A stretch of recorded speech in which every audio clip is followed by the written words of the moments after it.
नमस्ते दोस्तों, स्वागत करती हूँ अपने यूट्यूब चैनल पर।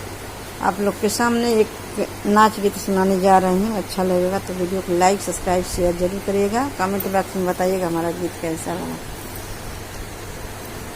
जाया जिन विदेशवा राजा हमसे ऋषियाई के, जाया जिन विदेशवा राजा हमसे ऋषियाई के, हमसे ऋषियाई के हो, हमसे ऋषियाई के, जाया जन विदेशवा राजा हमसे ऋषियाई के।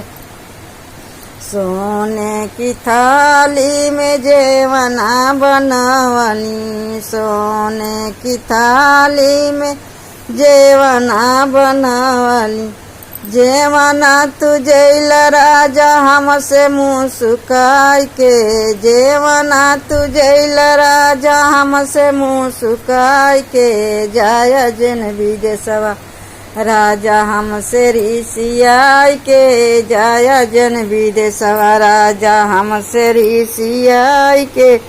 झांझल गड़ुआ गंगा जल पानी, झांझल गड़ुआ गंगा जल पानी, पानिया तू पीला राजा हमसे मुस्काई के, पानिया तू पीला राजा हमसे मुस्काई के, जाया जन विदेशवा राजा हमसे ऋषियाई के, जाया जन विदेशवा राजा हमसे ऋषियाई के।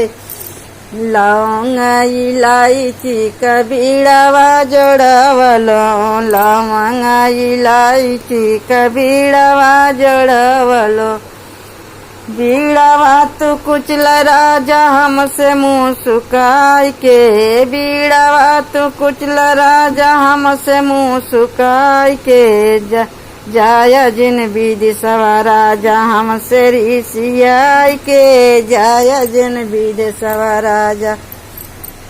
फूल है जारी कसे जल गायो, फूल जारी कसे जल गाय, से सोल राजा से जिया हमसे मुस्काई के, सोल तू से जिया राजा हमसे मुस्काई के, जाया जन विदेशवा राजा हमसे ऋषियाई के, जाया जन विदेशवा राजा हमसे ऋषियाई के, हमसे ऋषियाई के हो, हमसे ऋषियाई के, जाया जन विदेशवा राजा हमसे ऋषियाई के।